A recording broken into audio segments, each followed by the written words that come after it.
Well, hi, folks. Got a couple people in here tonight. Let me see here. Mary's Vegetable Garden, Andy's Backyard and Shop, Terry Hyatt, Biddy Boo Brown. Haven't seen you. Well, yeah, I think maybe you were here last week. Trying to remember. That's been a whole week ago. I don't remember. Life with Linda, Inside Kate's Kitchen, Grandma Rose. So how is everybody doing? Staying warm? It's a little bit chilly here today.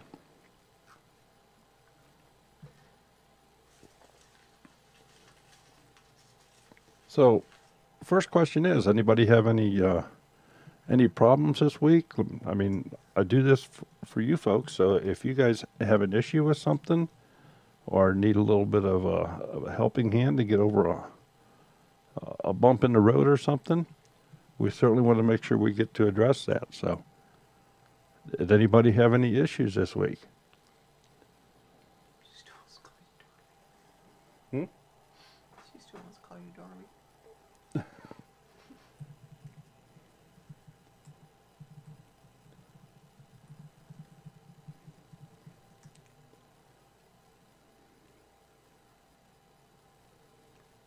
Guess not. I don't. Testy lady said if you could cure the flu, that would be nice.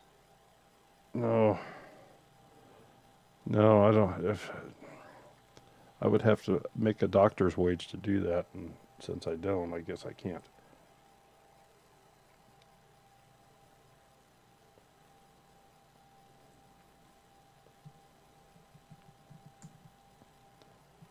And I see we have a couple of our mods in here, Duncan, Allie Oakley. Thank you so much for being here. We always appreciate that. We got to have somebody cracking the whip on the channel here if we get some of those trolly people stop in here that just cause problems. So we certainly appreciate you guys doing that. Roy Parman, good evening. Hey, Stella.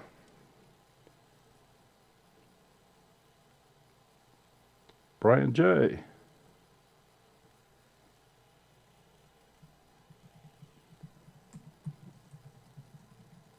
Looking at Brian J's number here. 1, 2, 3, 4, 5, 8. What happened to 6 and 7? Grizz. How you doing this evening, Grizz? I got your message the other day. So your video's doing okay then, I take it. For those of you that may not know, Grizz kind of put me up to something here and sent me like 24 clips of a video he kind of wanted to do, and so we put it together here. Biddy Boo said 6 and 7, 8, 9.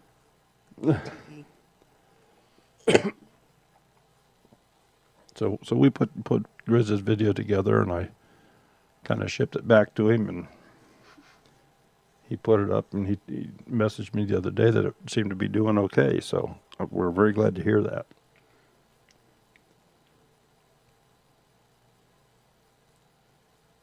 So anyway, I think maybe we'll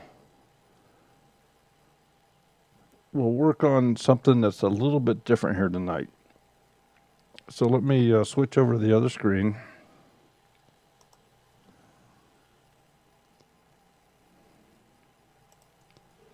And we'll get Filmora fired up here.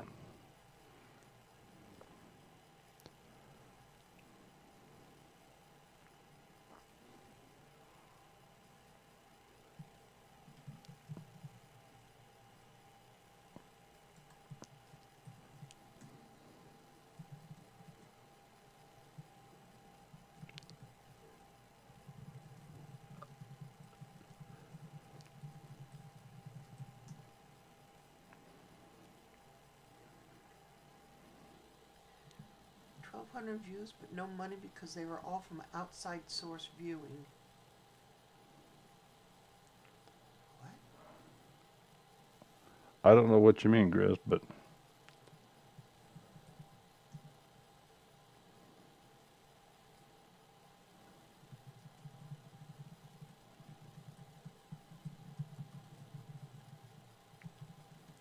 okay.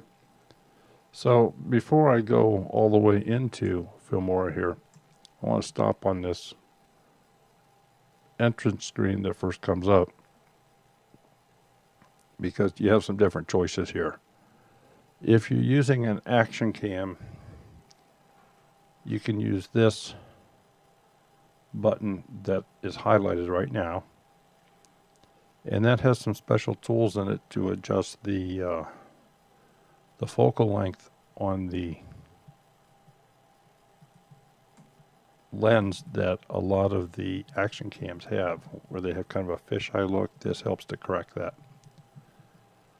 They also have an easy mode. If you have a bunch of pictures that you want to throw together into a real quick slideshow of some sort, this is a real nice way to do it. But what we're going to use here for a moment right now is this instant cutter. So I'm going to click on that. We'll bring that up. And I'm going to bring a file in.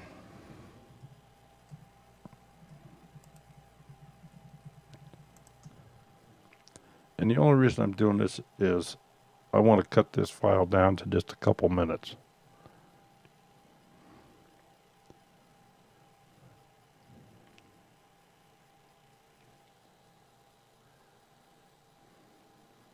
Grid says he's loading instant cutter.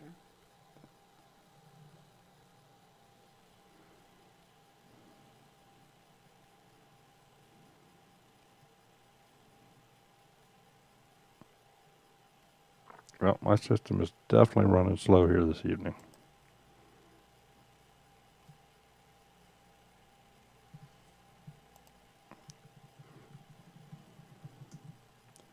But this is a 33-minute video. I don't want it to be 33 minutes. That's let's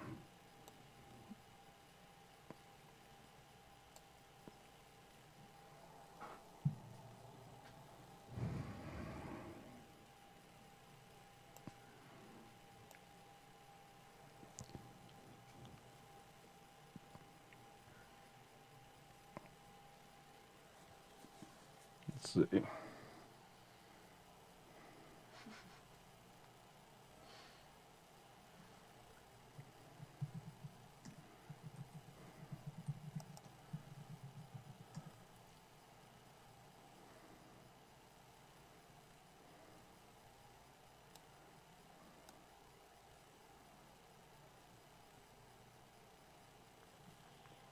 Okay, I think for the purposes of this, that's probably pretty good. Let's see what we have here.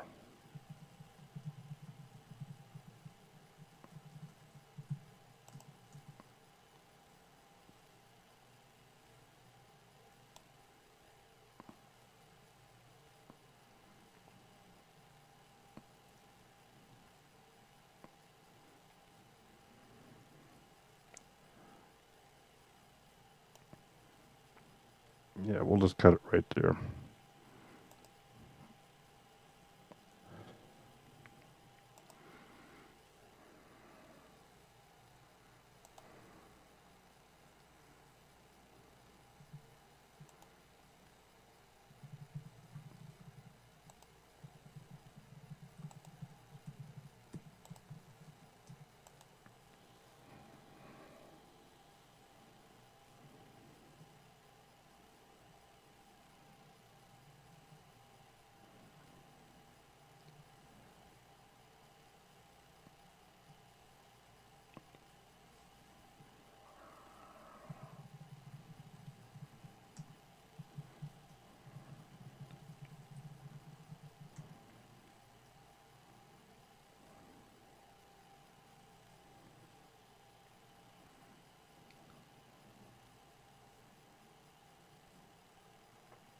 Actually, I'm going to want to make it a bit shorter than that, because that just cut it down to 19 minutes. Let me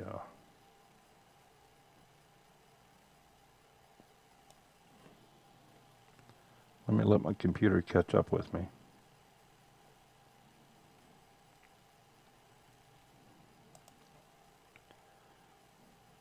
I think even 7 minutes is going to be too long for what I want to do here.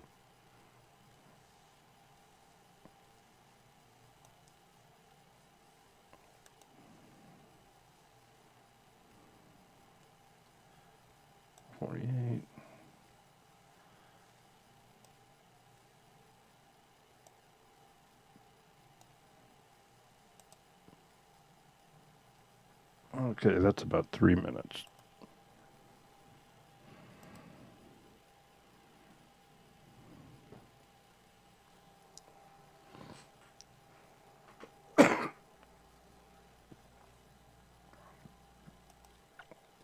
And then when you close the instant cutter, it brings you right back into this landing page or start menu.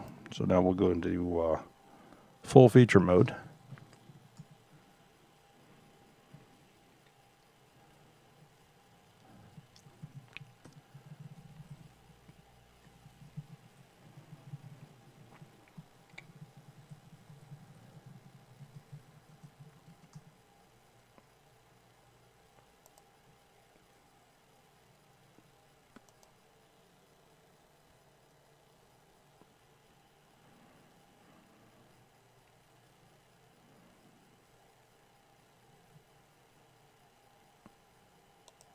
I want to take this out of here. There we go.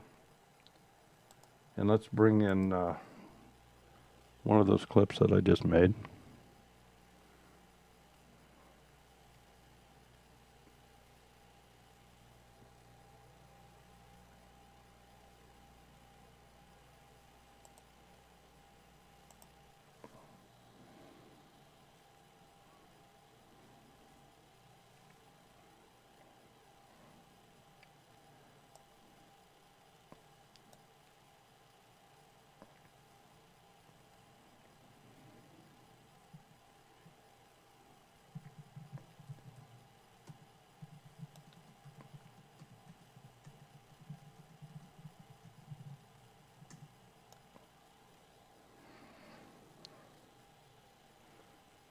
So what I want to do here tonight is show you how you can create an image of yourself so you can be in your videos twice. Jackie Smith, I tried looking at Filmora, but they are not Mac friendly. Do you happen to know of a free Mac friendly capable app? Filmora does in fact have the Filmora is capable or it runs well with Macintosh. So I don't know. Now Filmora is not free, but I always tell people it's the best $60 you're going to spend, because it's a one-time fee. If you get the lifetime license, it's a one-time fee. You never have to buy it again, and you get all the updates. A lot of these softwares, you'll pay a fee, and then a year later they have an update, and you have to pay another fee, and then another fee, and another fee, and they just continually manage to suck some money out of your pocket, which I suppose is okay if your channel is generating enough views and enough money that you can do that. At that point, it's a business. But a one-time fee is $60 for a program that, number one, is supported, and number two, they stay on top of it. It's highly rated by a lot of people. It's very intuitive. I am not intuitive to Macs. I know enough about them just that I don't use them. So, and don't misconstrue that. Don't even think that I'm talking that they're bad or anything like that. They're not. But I don't use it. I've been in the PC world professionally for many, many years, and I just have followed along with that. So anyway, what we're going to do here, I have put the original clip on the primary timeline, and I have put a duplicate of that same clip in the picture-in-picture timeline.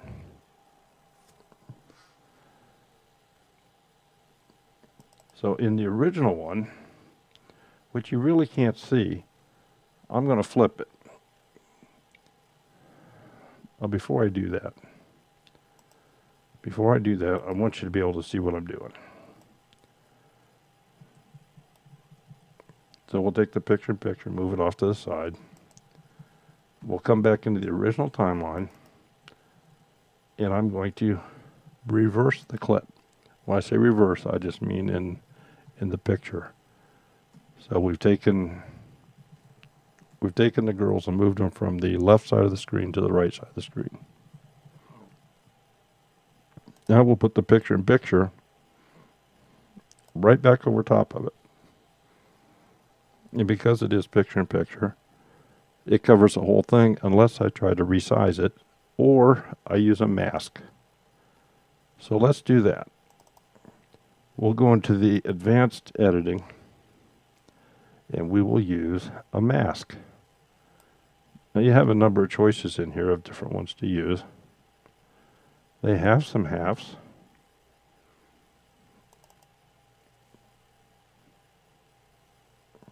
And for the purpose of just showing you this,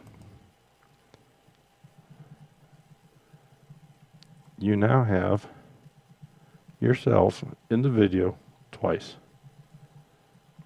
With a little bit of careful forethought in creating your video, you can have a conversation with yourself in a video where you, for example, sit on one end of the bench and then you sit on the other end of the bench and you can talk with yourself. And believe me, there'll be a lot of people who go, how did he do that? Well, this is just one way.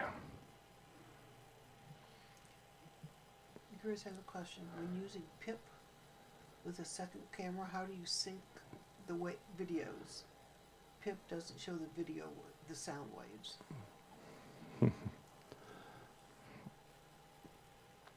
I agree. The probably the weakest area of Filmora is using two cameras.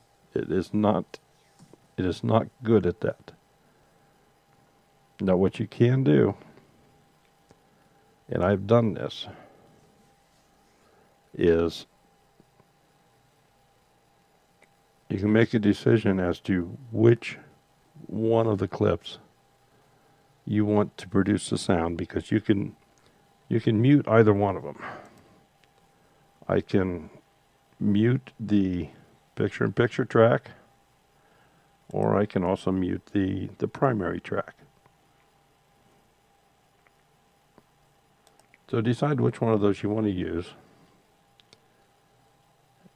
In this particular case, where I have taken the file from dead even start, as long as I have them both lined up on the left side, it's going to be okay.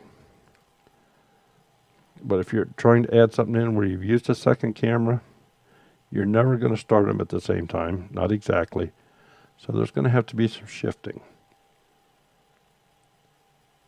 So take whichever one you want to hear, mute the other, and then you can slide the picture-in-picture back and forth to get it to line up with the, I guess you would call it lip reading. You can get it relatively close. And then you just, the picture-in-picture line will move any degree. Your primary line is always going to shift as far left as possible. And the reason they do that is, again, it's an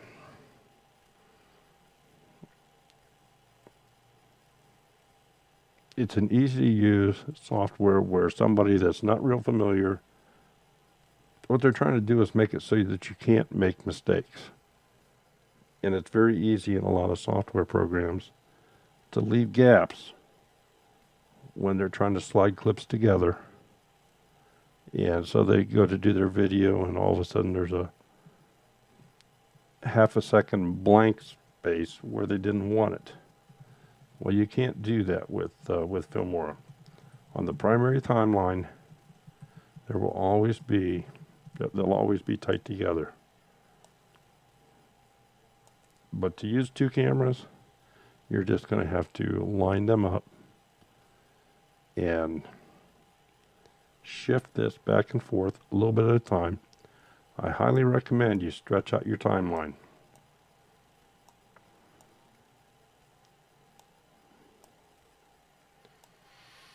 And Grizz, the other thing you can do, you can stretch your timeline out so that it shows single frame increments. And in this particular case, where it's mirrored, you can see both. But if you're trying to mirror up with the other clip, you can always turn off one of the lines right over here where it says, or just highlighted. Let me kind of circle around that. There's like a little button behind each one of the icons for the track.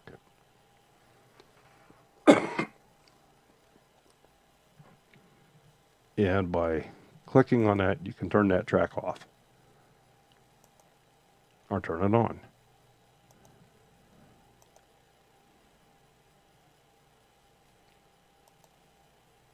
And then to match things up, you're just going to have to take your picture-in-picture track and just slide it, get it close, and then you can start going one frame at a time until you get it to where you want it.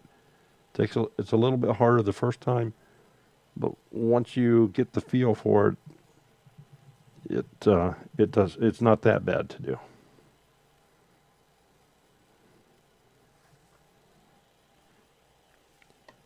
So I wanted to show you the ability to do this.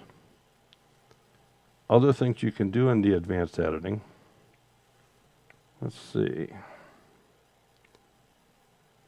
We go into the advanced. Is you can also utilize the green screen. We did that a little bit on some other things last week. But I can go over here and I can pick out a color in the background. And I can change the intensity so it covers more. And that's obviously too much because that disappeared the entire picture-in-picture track.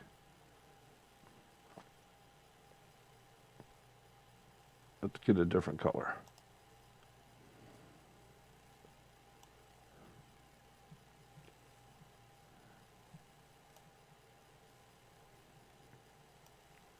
Some different things you can do with this is you can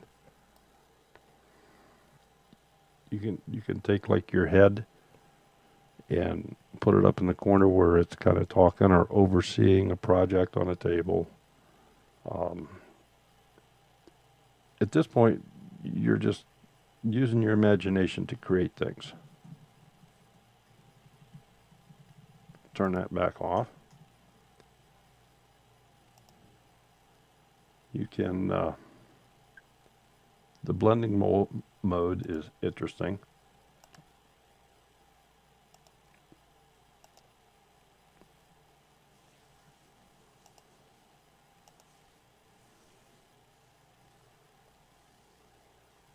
In this particular case,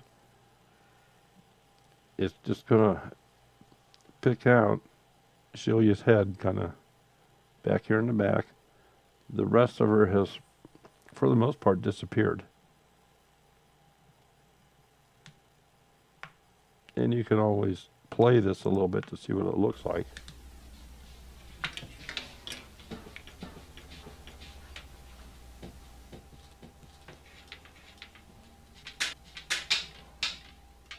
Hey folks, I'm over here hiding in the corner today.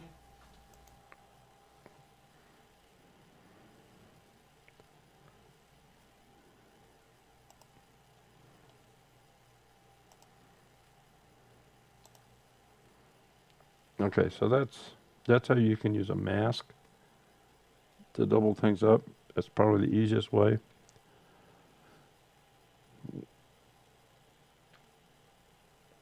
Plan ahead a little bit and use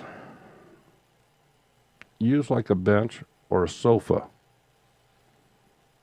and sit on one end of the sofa. Create a dialogue, if you would, where you're going to ask yourself some questions.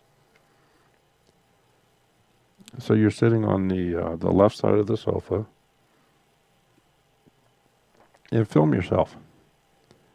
And then shut the camera off and then start it up again. But this time you're going to sit on the right side of the sofa.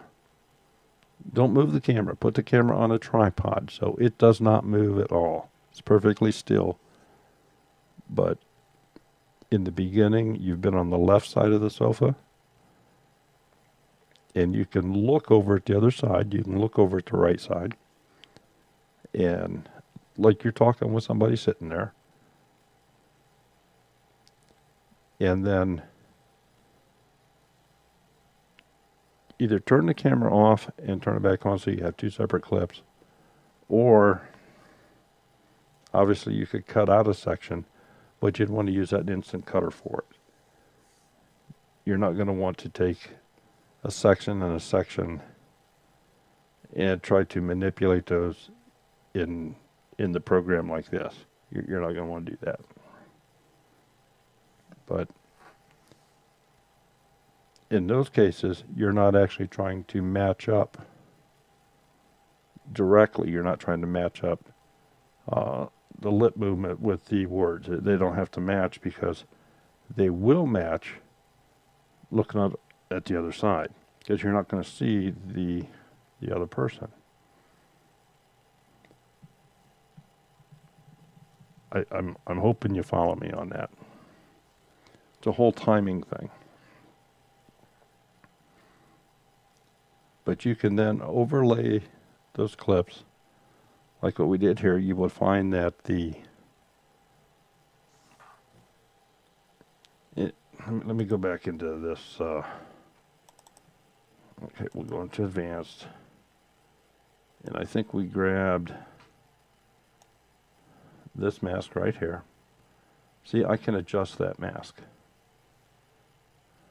I can adjust it by height. Graham, I want to know if the audio will work on both clips. Yes, it will. It absolutely will.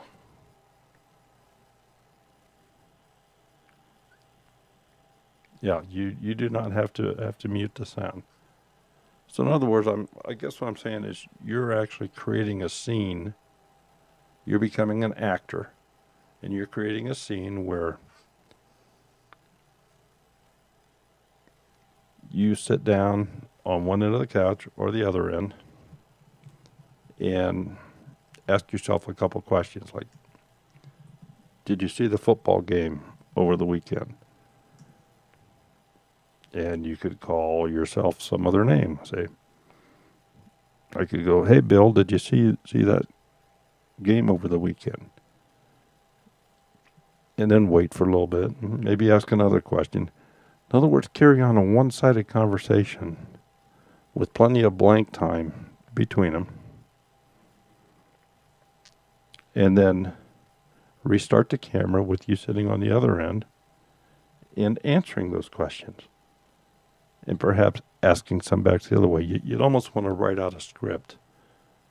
But the idea here is you're actually making yourself show up in the video twice at the same time. Now, I don't know if any of you watch Off the Ranch or not. But Matt frequently does a thing where he appears as an alter ego of himself. Very, very seldom, though, does he have himself mirrored in the clip. He just has he has used an obstacle where he's like on one side of it talking to himself on the other side. And just has created that illusion. But if you have it in the same clip, to me that's a much better illusion.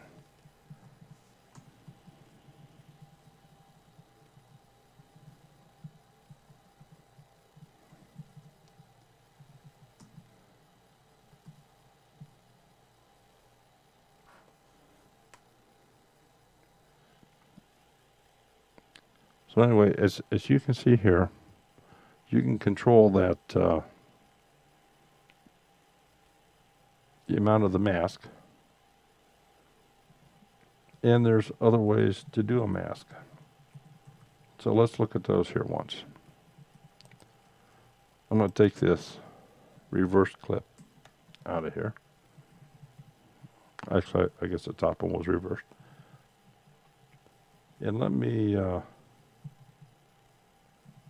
import another file. Now you can make these files. And when I say file, I'm just going to say it's a picture.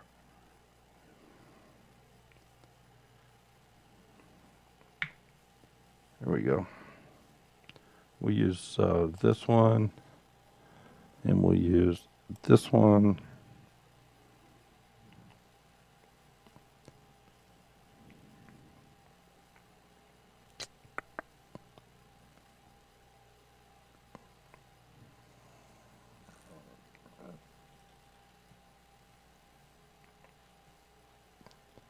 Well, let's use smudge too.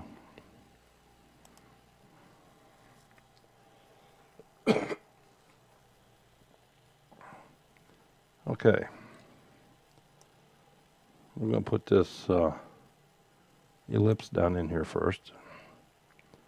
And it just looks oh,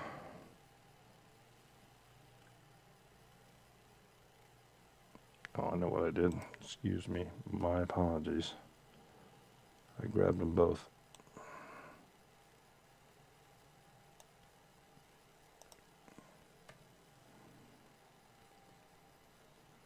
Let me clean up my air here. There's the other one.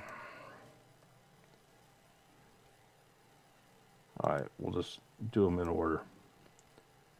We'll put this down in here, and obviously with a picture, you can stretch that out to whatever length you like.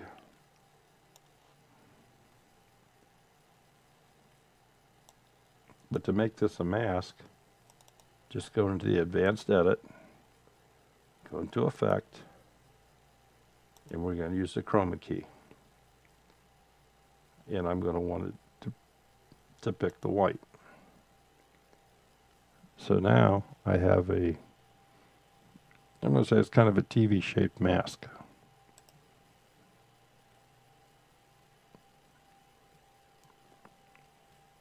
All this is a file, is a picture that in this particular case, the white is transparent. Shows up as white on the picture.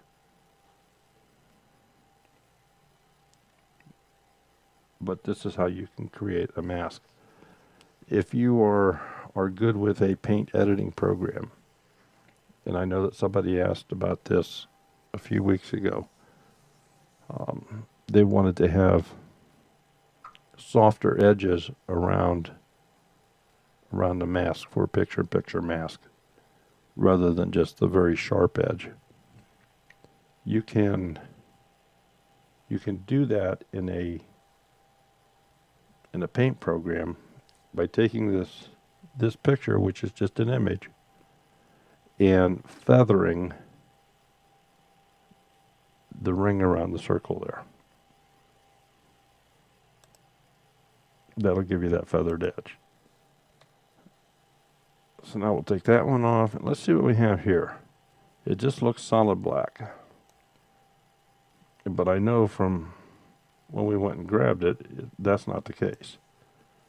And again, that's just the way that it happened to be saved. You can see here that it's not that way. We'll go into the advanced edit. We'll go into the chroma key.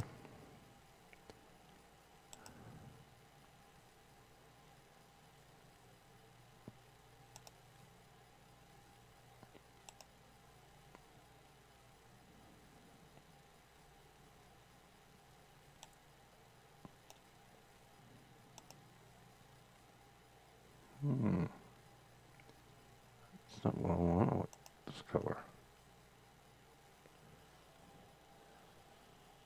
Because it's reversed. All right. Let's do it a different way.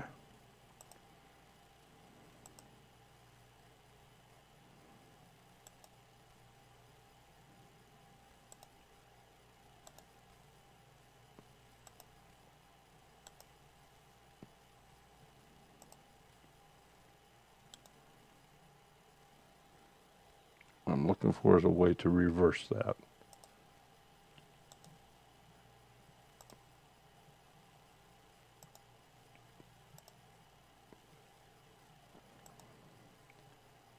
Because the whole thing's transparent, it's not going to let me do it.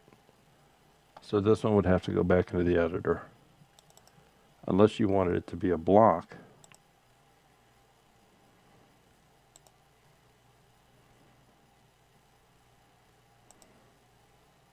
Like this. To mask out an area. And of course it's resizable.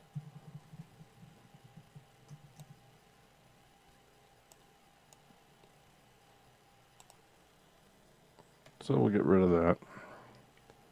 Let's bring smudge in now.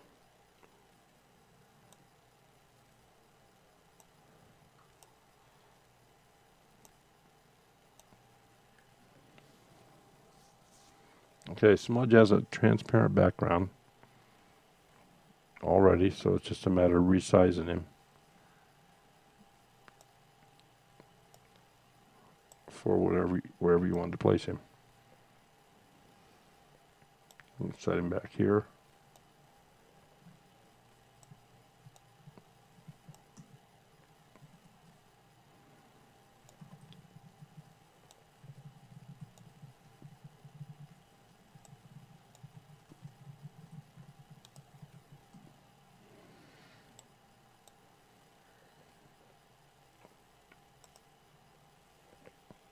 So he's kind of looking over the table.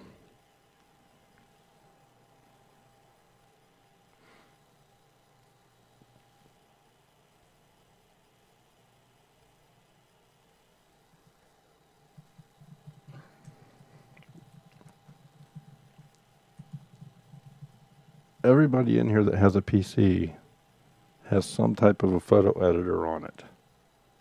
Because they just come with that. Some are much better than others. Daryl or Grizz said he could cut the pip at the spike and the main pick at the spike. That's what I will do then. They will both load up equally. I think I read that right.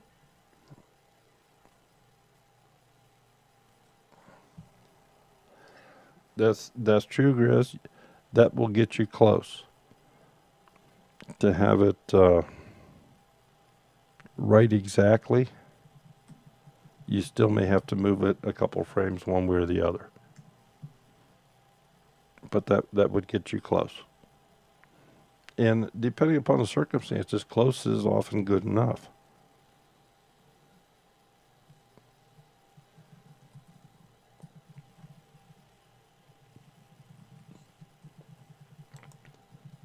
If you want a very good editing program that is free, and again, I'm talking PC stuff here.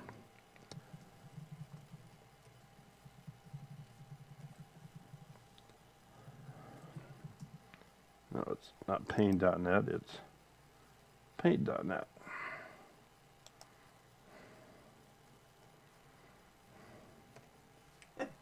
Grandma, Ginger says, you can do this like a horror movie with a giant spider or some other critter in the picture. Oh, absolutely. Absolutely. And that's what I'm trying to get you to do is to just use your imagination to think about some stuff.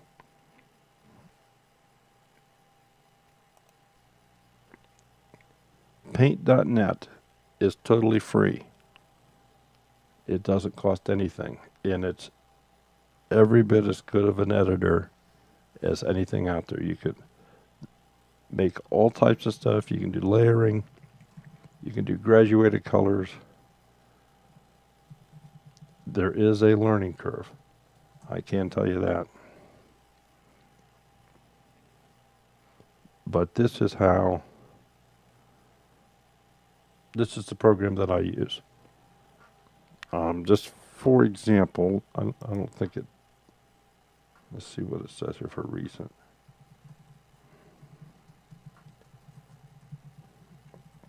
Okay, when I did the video for Grizz, I took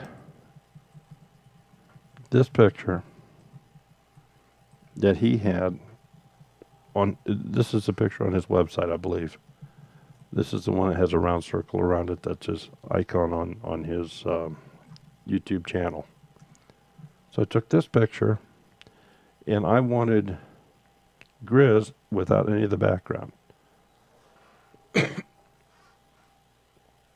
So I manipulated this picture, and it took me a little bit to do it. Let me bring the view up a little bit. And I'm not going to take time to do it all. But as you bring this up, they have a tool here called a magic wand. And we'll just click this once here outside. And that has covered up too much, so I'm going to turn the intensity down.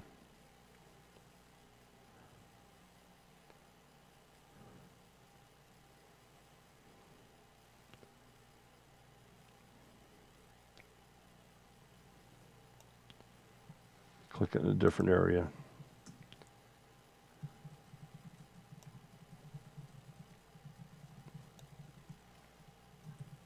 And then when you press the delete key, it just removes all color.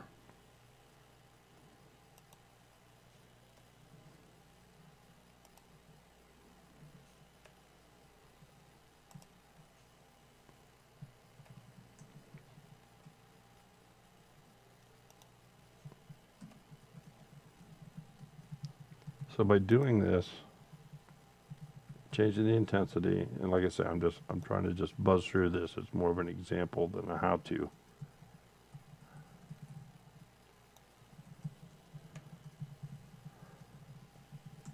There's still a lot over here to be cleaned up, without question. But if you can work carefully around the outline. Ginger wants to know if that program has layers.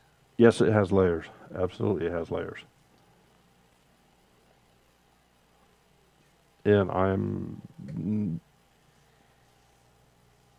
my methods are probably vastly different from somebody else's.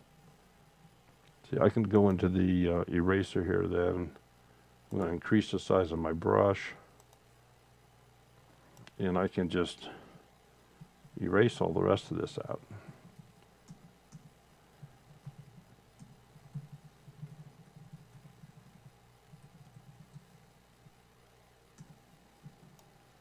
Anyway, I then saved it as a PNG file.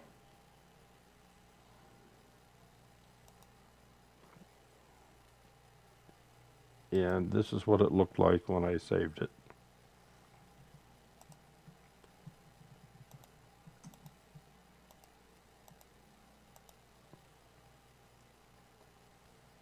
If you notice, all the rest of this picture is all transparent. And then I took this image and put it in his video in a titling area and placed it on the far right hand side. I could have flipped it. Wonder where this is. Let me see if I can find this real quick.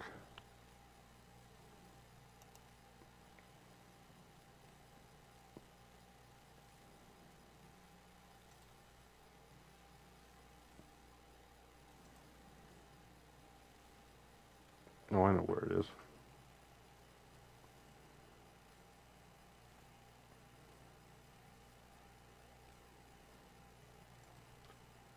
When it downloads, I should have a Grizz folder. There it is. And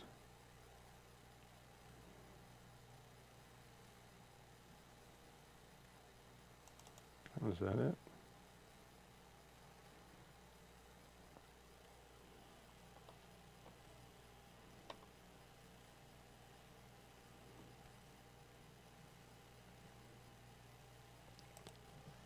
That's not the finished one.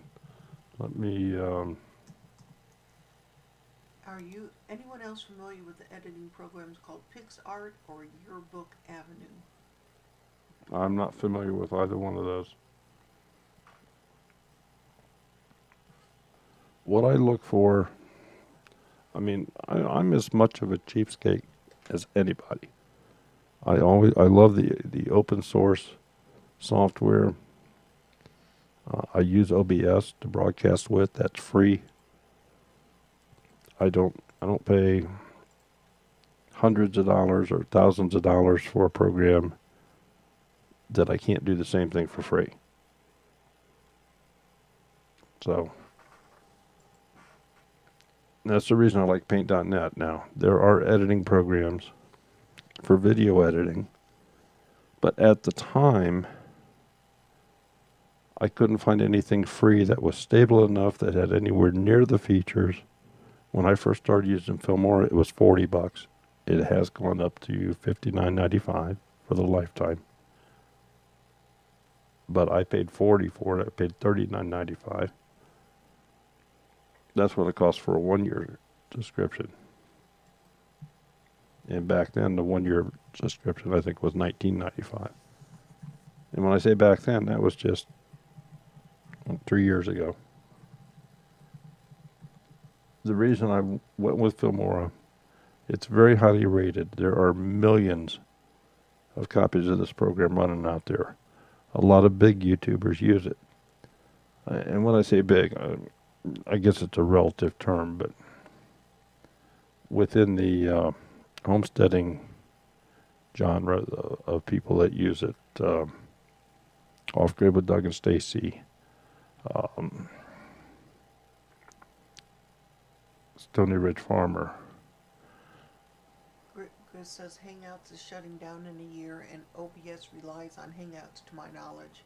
What happens when Hangouts shuts down? OBS has nothing to do with Hangouts. I mean, I'm running OBS right now. Hangouts is not even running.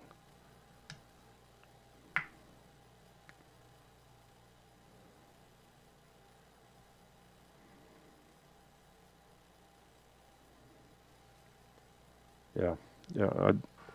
Hangouts is not even running here, Chris. It's not even turned on. We're totally independent.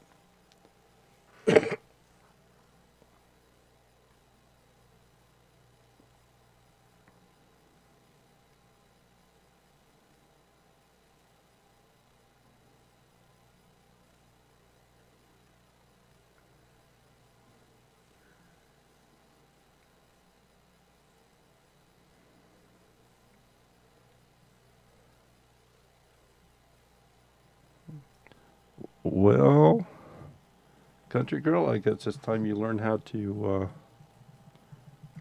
use OBS, because you can do so much more in it.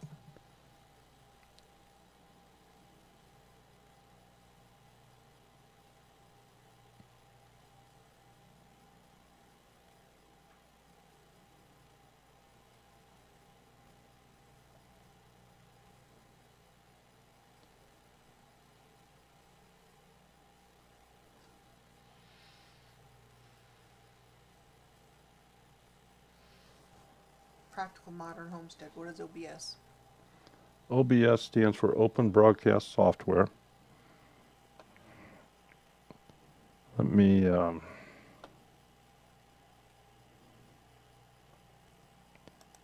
this may kill my PC. I don't know. We'll find out here.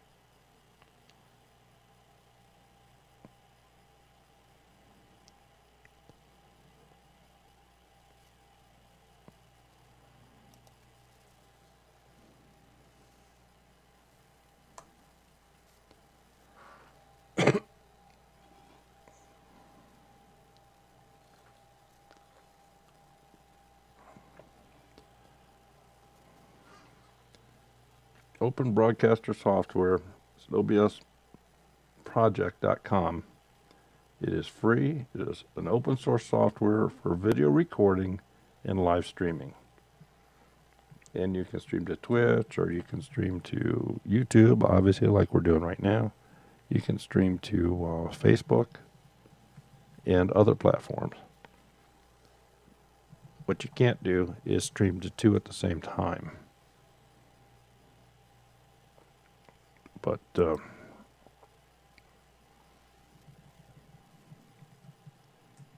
this is the website.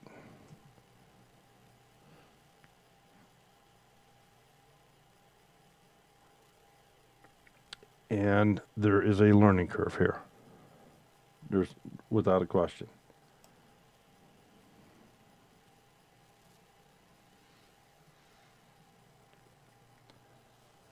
When I first started playing with OBS, I couldn't get it to work. I didn't understand it. And at that time, there were few tutorials. There were very few the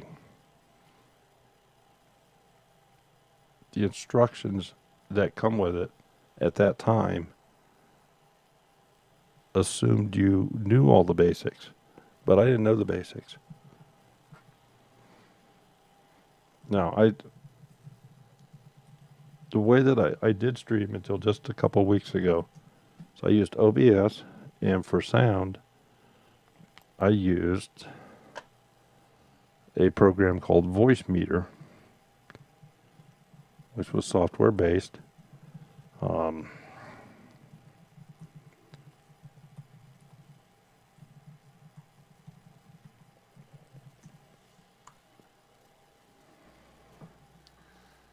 And that's from VB Audio. And it's a mixing board that's all software. And it looks like this. It has virtual cables. I can direct the microphone into one of the channels.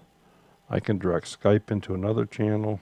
I can direct music to another channel. I can mix all this, send it out to OBS, have the return line on OBS come in so I can have a single channel set up that I could put headphones on that one channel and monitor what was going out. And this is what's called donationware.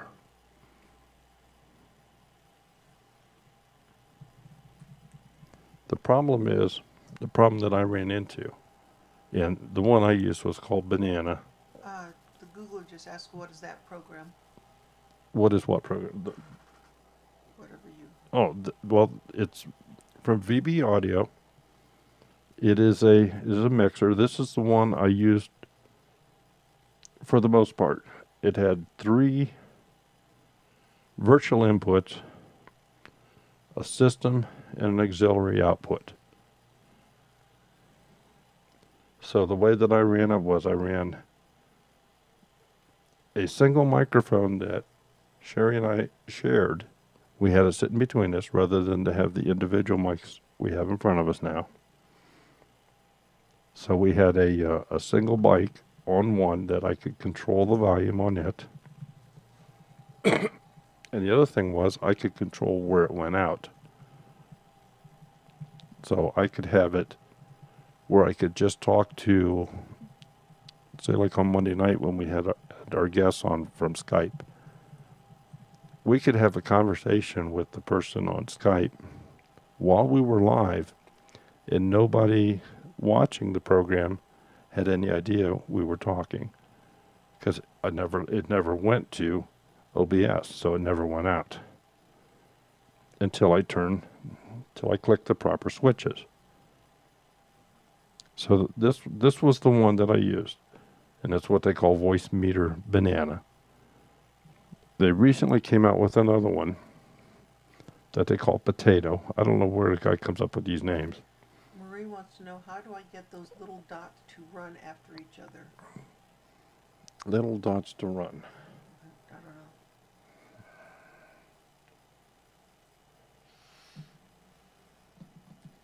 Google wants to know what type of internet upload speed do you have? Could you show us your output settings? What, in OBS? Yeah, I'd be happy to. I can tell you right now, I run my bit rate at either 15 or 1600. I broadcast at 720. And I do that for a lot of reasons. Of our particular audience, our biggest watchers are females, over 40. And they're watching on PCs or tablets. But then we also have the second highest number of viewers that we have watch on phones. And a phone cannot display full HD. It cannot display 4K. It cannot display any of these high resolution things that a lot of these gamers have. There's just no reason for it. So because of that, and I can show you my my speeds here.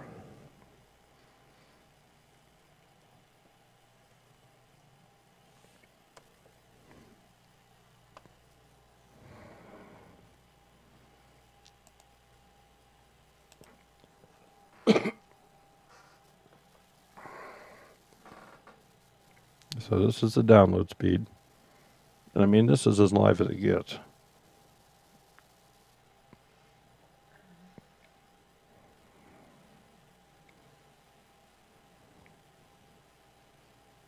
And that's my upload speed.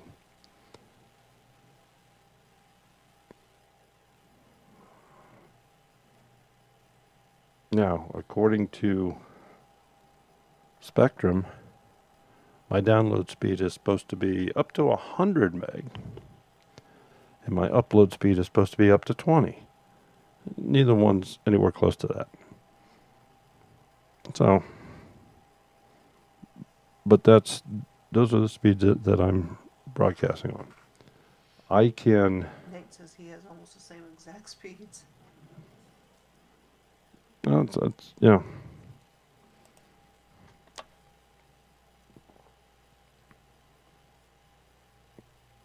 Now the other thing that the reason that I went away from using the software mixing board is because I'm doing this whole show on a laptop.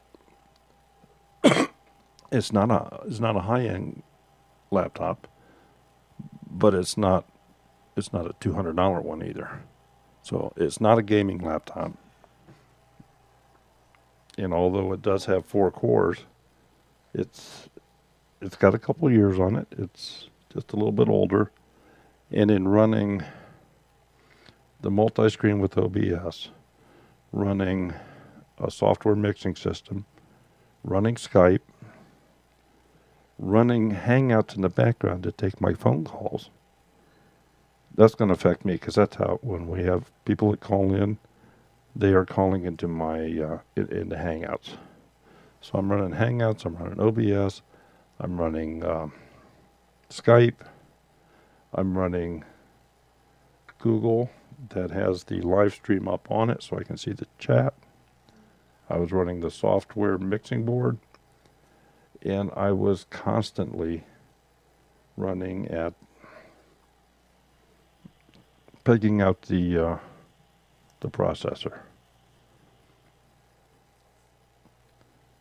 As you can see right now, I'm running about 80%, 75 to 80%.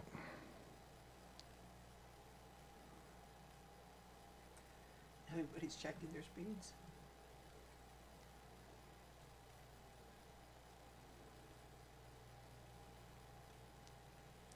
As long as I can get 3 megabit upload speed, I can do a decent live stream. And I know that from the traveling that we did in using the phone as a hotspot. Did you see Nate's? Mm-mm. The last one right there.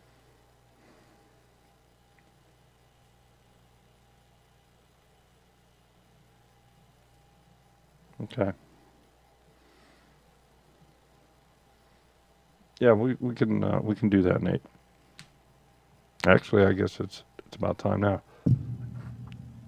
Sorry. All right. Let's go back to topic here. Let me get paint.net closed up. Discard the unsaved.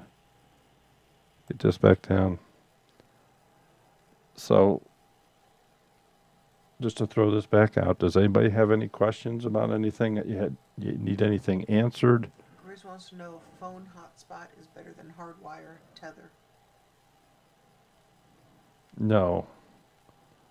I'm gonna say probably.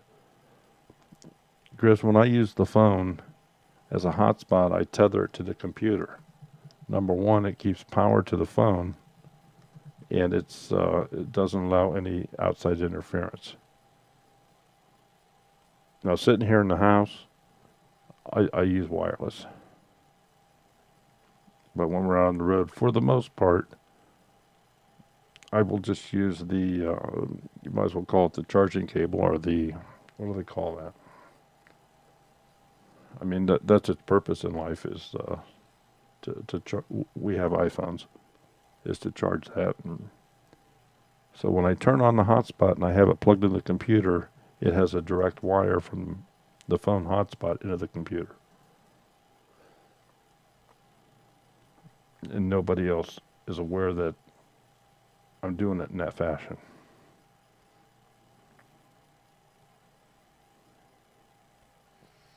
Well, 1870s is on. Yeah, 1870s is on live. We're gonna close this down.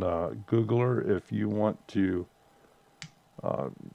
give me 5 or 6 minutes or so here, and I'll get the Skype turned on, and we'll just we'll talk that way. Can't think anything else. Everybody have a. Grizz plugs a wire from a cell phone to the laptop is why I asked. I could pay $20 a month for unlimited hotspot. Oh, if you can get a hotspot for $20 a month, that just sounds like a pretty good deal to me.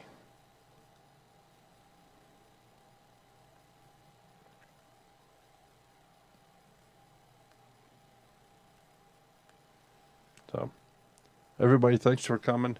Later this week,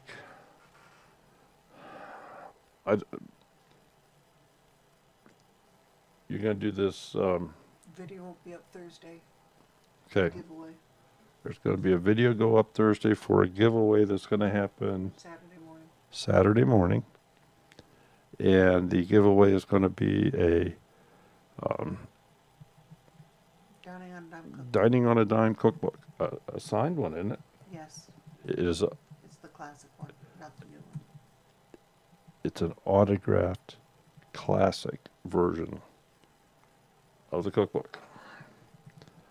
I know her name is spelled correctly. I looked at it as I was writing it. No, I'm just teasing. So, thank you everybody for being here. Be sure to look for those videos. We just did your Lark video. Is that published? No. Okay. We have another new one coming out here. So, everybody have a wonderful week. If we don't see you before next Monday night, we'll see you then. Thanks so much. Take care. Bye-bye. And thanks to our moderators.